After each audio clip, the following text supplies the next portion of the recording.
Howdy, folks. Welcome back to the Unqualified Film Bros podcast. Just Max and George coming at you tonight. Ben had an unfortunate air conditioning situation at his local movie theater.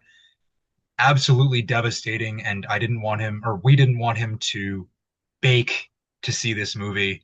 Um, I mean, it's a good movie. I think we can agree on that, and we'll get into that. But not worth sitting in a 100-degree auditorium when it's basically an No, oven. that would So make any movie. That would make any movie bad. yeah, I, Yeah. I I think a worse movie would be made unwatchable, and like I would sit through a great movie.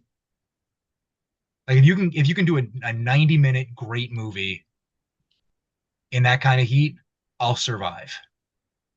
Yeah, it would ruin the experience for sure. And I would need to I need to go back. It would, yeah, it would take something away from it. But like Like if I'm Materialists, really excited for it, Mission Impossible or I Superman or don't something. know, dude. I saw Mission Impossible last night for a third time, 2 hours, 50 minutes. Could not have Mhm. done it in 100-degree heat. That no, that's what I'm saying, is like it would ruin the experience. Oh Like yeah, it'd be yeah, so yeah. much worse. Yeah. Like even movies that we're so excited for, and it would still take that much of a toll. So I get it. I mean, we We would the bottom line is we would each do what Ben did tonight, Yeah, which was walk yeah. out of the theater and not deal with it. Our hearts go out to our good friend. Yes, our fallen compadre on the battlefield of this incredible 100-degree heat wave that we're like all dealing with in the Yeah. Northeast and the Mid-Atlantic. Yeah. Yep. It's pretty brutal. You It's know, it's awful. not brutal. Segue. Materialists, which is a fun ride. I don't know if fun ride is the right word for it. Life of Chuck was a fun ride. That's also not the right word for it. Mission Impossible was a fun ride, and I think we can agree on that. I'm off to a great start here. Sorry, the heat's getting to me. But yes, we saw Materialists, Celine Song's second feature film after Past Lives, starring Dakota Johnson, Chris Evans, and Pedro Pascal. Max, what'd you think?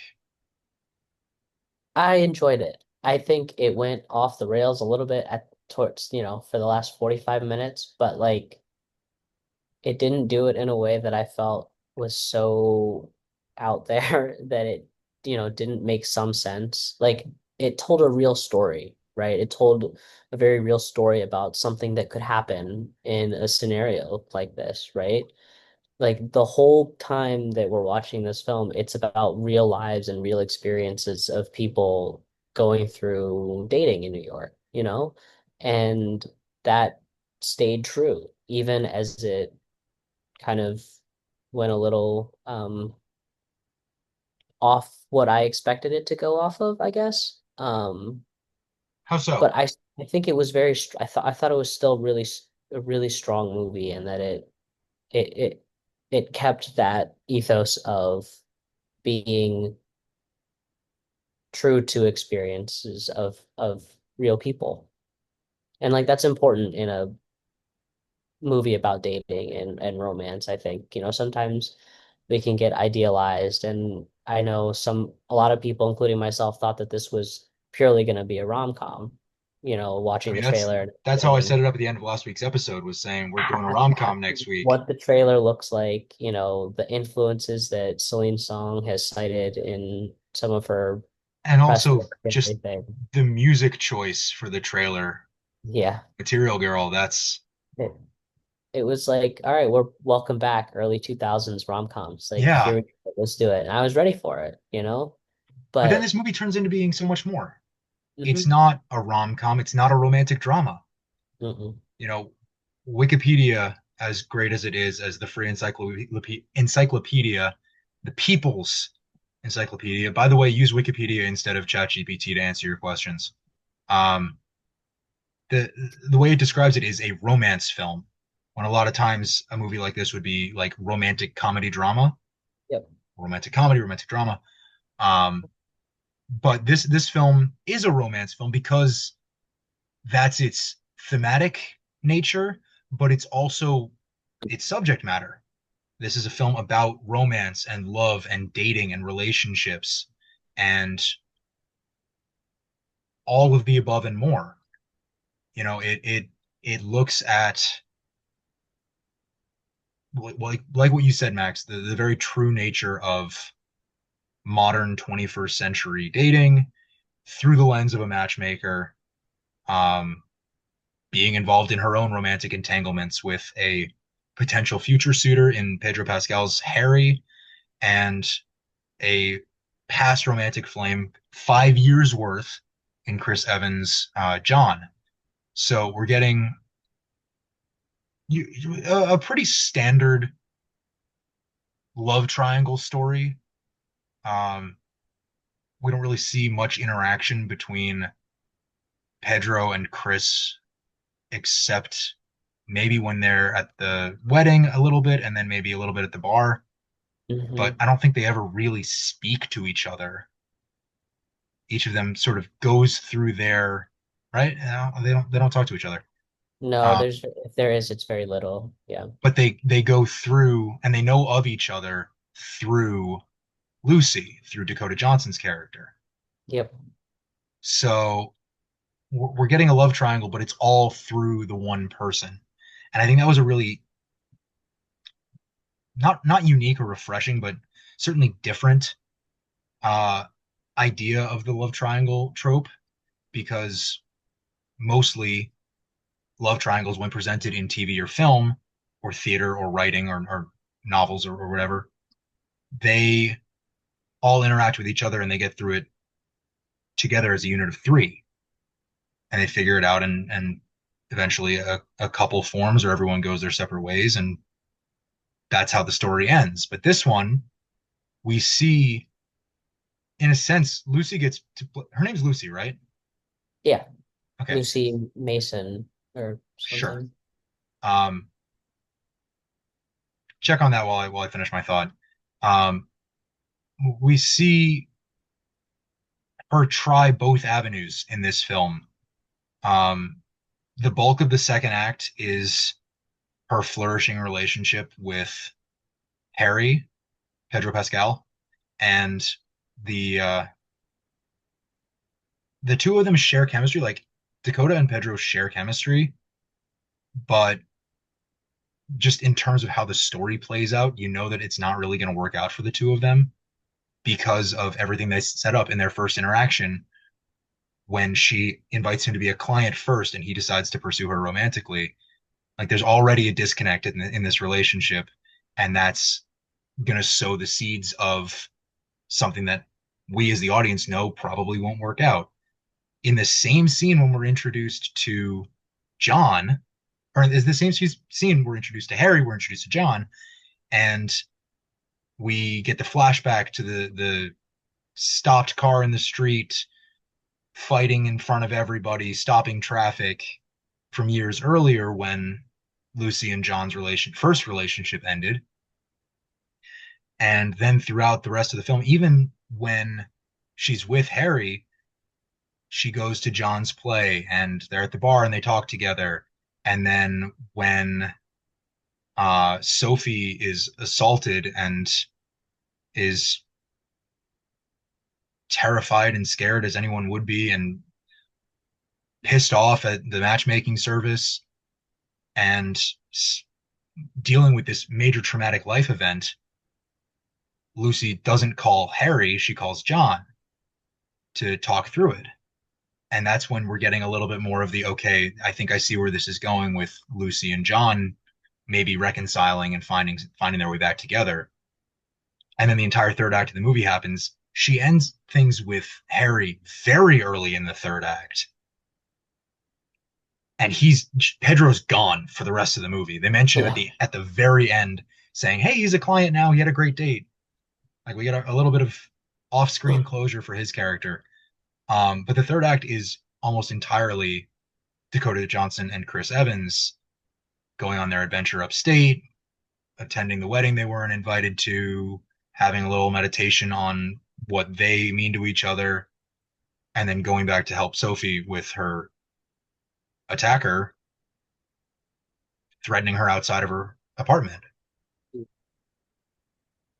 And so we get to see, to bring it all back to my original point, we get to see both paths really play out. for Lucy's character. And I think in a romance film, certainly in a lot of rom-coms, we see like what could happen with one option while here's what is happening with another option. And I think what Celine Song does really well here, and I haven't seen Past Lives, Max, and maybe you can touch on that a little bit because I think you have seen it. I haven't No? seen it. This is why we need Ben. I'm pretty sure he's seen it. Um, It's been on my list forever. Me too. Uh, And now I'm gonna watch. I it's meant to something, watch it before I yeah. saw Materialists, but I didn't have the time. Hmm. Um, but what Celine does really really well here is fleshes out the relationships and the depth of the characters to present us with authentic relationship dynamics that I think, like we touched on the realism of the thing very early on in this episode, that these all feel like real authentic people in real situations that could all play out. Yeah. And I think another thing I thought was interesting was Lucy kind of at the peak of her time as a matchmaker, right? It was her ninth wedding or something like that. Yeah, Uh, she's clearly very successful.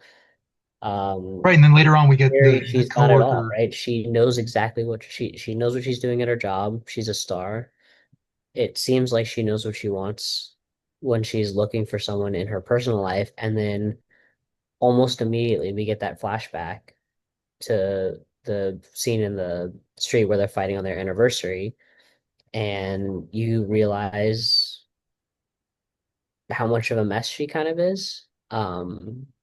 And I like that setup early. It's pretty typical, but I did like the little bit that felt like she's certain about what she knows what she wants. Like she feels confident in her own abilities of looking for a partner.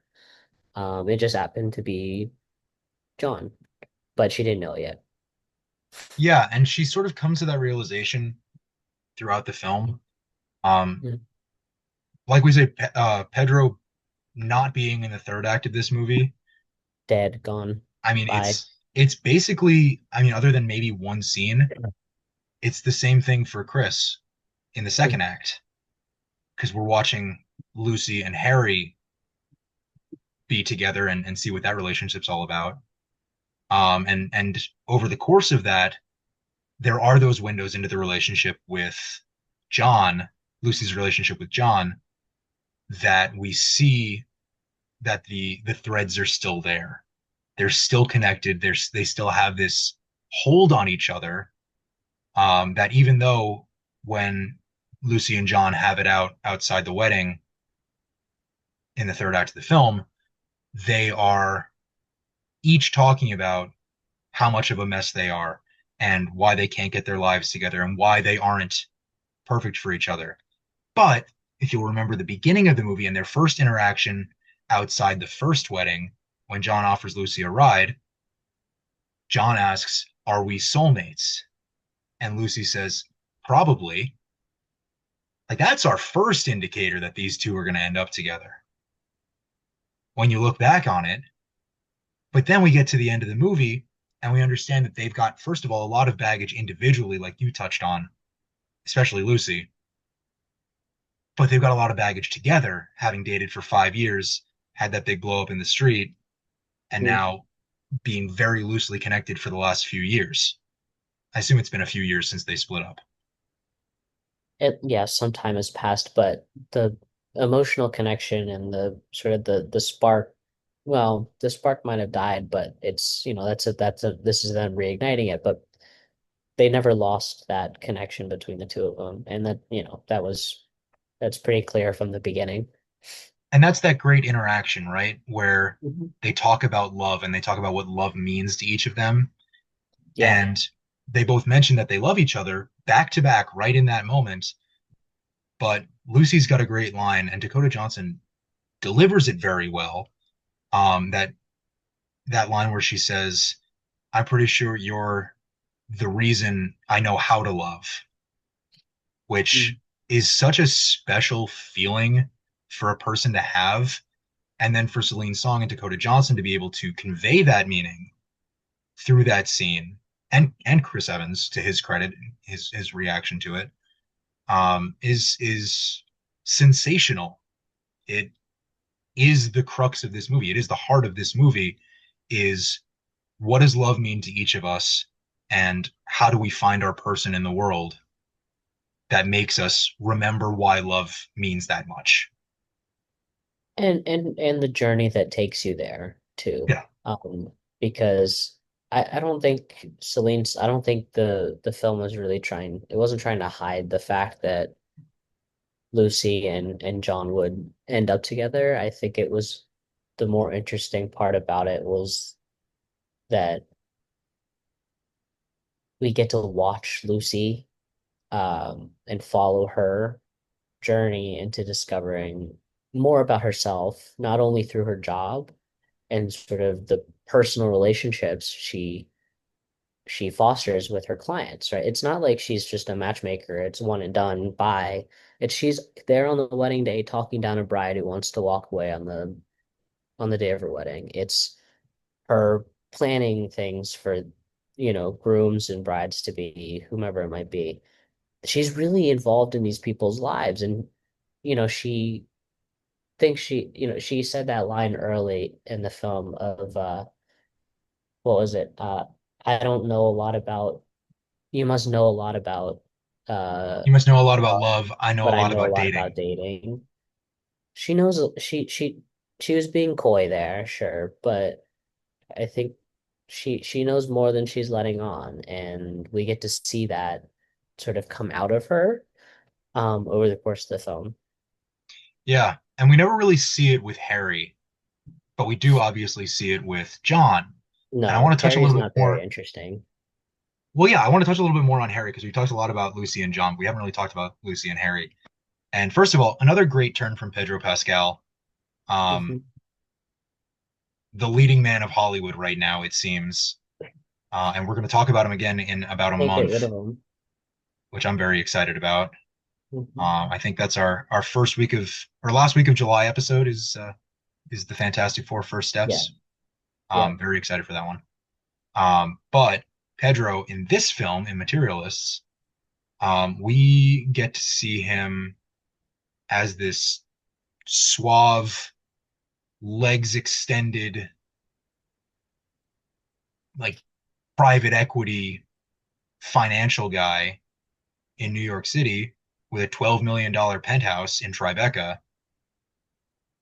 And he plays around in this role so well, but also, like, despite the natural chemistry he has with Dakota Johnson and the charisma he brings to the role, we still see this as a human man with flaws, despite being a unicorn. And I think Pedro walks that line really, really well in the film, where he presents this character who is perfect and yet imperfect. And I think that can also be used to describe the nature of Harry's relationship with Lucy, is that on the surface it seems perfect.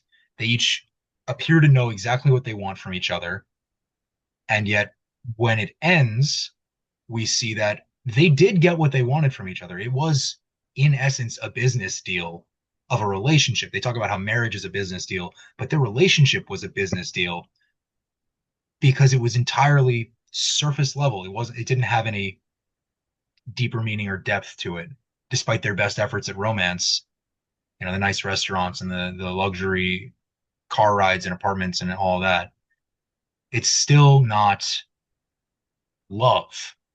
And that's what Lucy, despite her best, you know, efforts in the film, she does want love. She wants something that she can latch onto emotionally rather than just something surface level, Well, it's also it's mirrored in who the client sort of confessionals that we get of hers, right? It's all the which are superficial great. And stuff. I love the montages that Celine Song Yeah, puts together they're here. great additions, but where does Harry end up at the end? He ends up a client,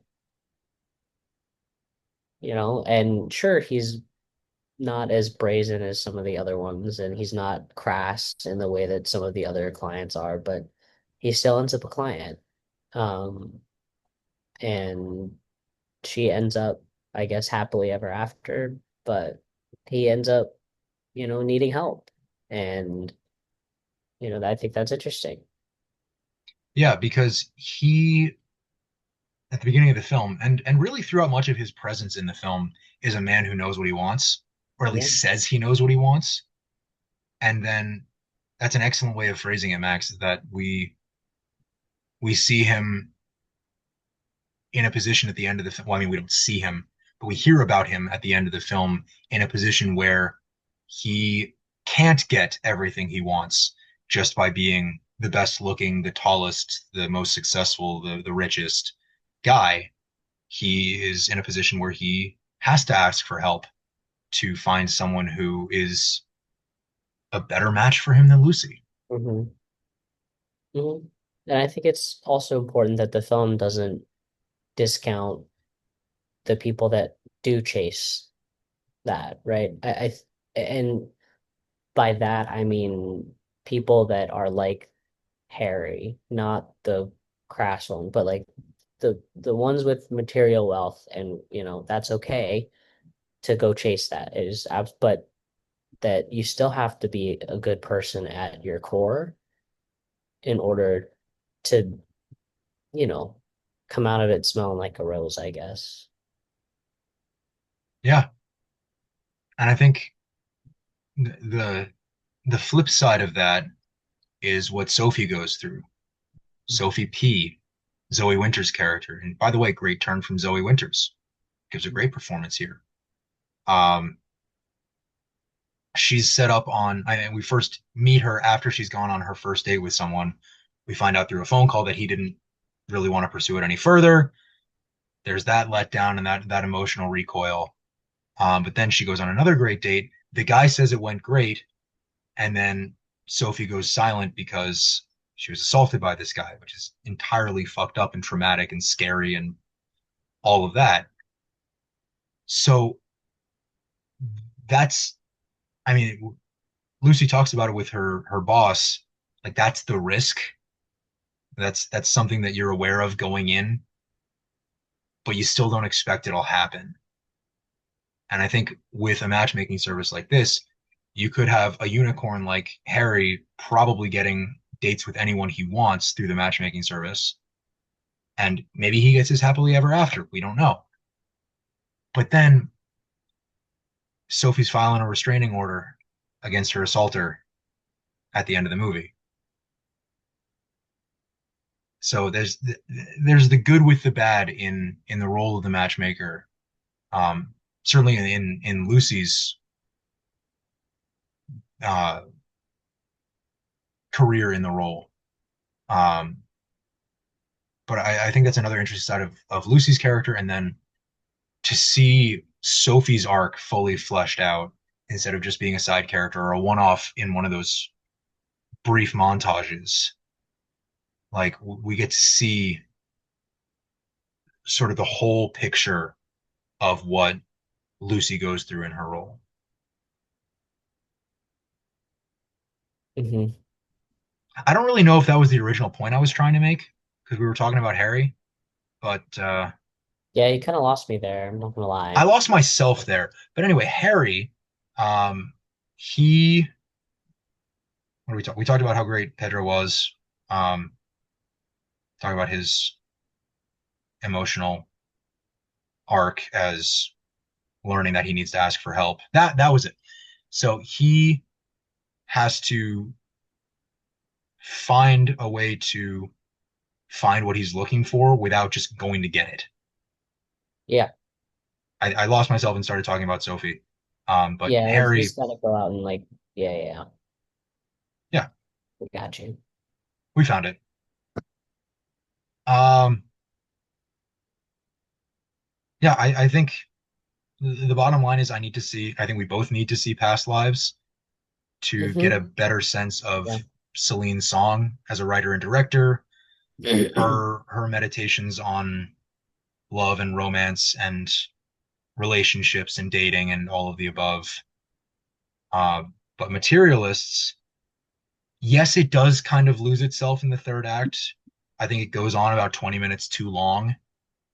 Um, but we get three, four very strong performances. Um, I felt myself thinking, God, Lucy is a role that Anne Hathaway would have crushed about 15 years ago. I don't with know why that thought Matthew popped into my head. McConaughey, What? with Matthew McConaughey and like Patrick Dempsey Yeah, playing the two roles respectively, probably, or something like that. Patrick And we'd Dempsey eat it up. as We would eat it John up. and Matthew McConaughey as Harry. No, Other way no. around? Yeah. Interesting. Because think about where Matthew McConaughey came from. He came from rom-coms playing the character that Chris Evans played. Like That's true. he would be John for sure. That's a good point. For sure. How to Um, Lose a Guy in 10 Days, I think that's what it is. yeah, with Kate Hudson. Yeah. Come on. I'm due for a rewatch of that. I've seen it once and I don't remember enjoying it, but that was like 15 years ago. I think I need to watch it because Yeah, it's the rom-com of like the early 2000s it's before definitely up there. 10 Things I Hate About You, Pride and yeah. Prejudice, all those. They're so And then good. we got into the late 2000s and Forgetting Sarah Marshall and Knocked Up and all the Judd Apatow Juno, and Juno, yeah. you know. Rom-coms are fun. And this one we talked about the more dramatic beats, but there is a lot of levity in here. Yeah, You know, the it's certainly I think a romance film is like a really that's fun. That's a good way to describe it because because it is funny.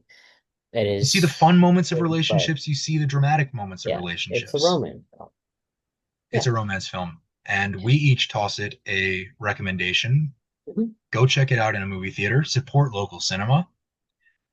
Next week, Ben will be back, and hopefully the air conditioning at his theater is fixed so he can see the movie.